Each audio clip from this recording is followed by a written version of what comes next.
Sports അറീനയിലേക്ക് സ്വാഗതം. ഇന്നലെ നടന്ന PSG ബയേൺ മ്യൂണിക്ക് മത്സരത്തിൽ PSG 2-0 വിജയിച്ചിരുന്നു.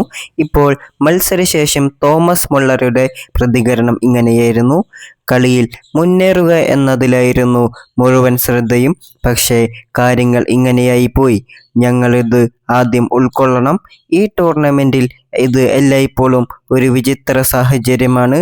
നിങ്ങൾ എല്ലായ്പ്പോഴും ഹോട്ടലിലേക്കും ബേസ് ക്യാമ്പിലേക്കും അടുത്ത മത്സരത്തിനായി തയ്യാറെടുക്കാൻ മടങ്ങുമെന്ന് പ്രതീക്ഷിക്കുന്നു. എന്നാൽ ഇപ്പോൾ നിങ്ങൾ അവിടെ പോകുന്നത് ബാഗുകൾ പാക്ക് ചെയ്യാനാണ്. ആദ്യം അത് മനസ്സിലാക്കണം. കളി നോക്കുകയാണെങ്കിൽ ഇന്ന് എല്ലാ സാധ്യതയും ഉണ്ടായിരുന്നു. ഞങ്ങൾ നന്നായി കളിച്ചു, മികച്ച രീതിയിൽ മത്സരിച്ചു. ആദ്യ പകുതിയിൽ ഞങ്ങൾ അവരെ നിയന്ത്രിച്ചു. രണ്ടാം പകുതിയിൽ ഞങ്ങളുടെ പ്രസ്സിംഗ് അവരെ റിസ്ക് എടുക്കാൻ നിർബന്ധിപ്പിച്ചു. അവർ കൂടുതൽ ലോങ് ബോളുകൾ കളിച്ചു.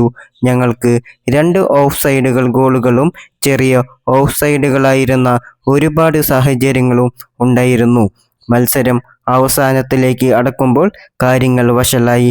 9-നെതിരെ 11 കളിക്കാർ ഉണ്ടായിരുന്നുവെങ്കിൽ, സമനില പിടിക്കാൻ സാധിച്ചിരുന്നുവെങ്കിൽ അധിക സമയത്ത് ഞങ്ങൾക്ക് മികച്ച അവസരമുണ്ടാകാമായിരുന്നു എന്നാണ് തോമസ് മുള്ളർ ഇപ്പോൾ പറഞ്ഞിരിക്കുന്നത്.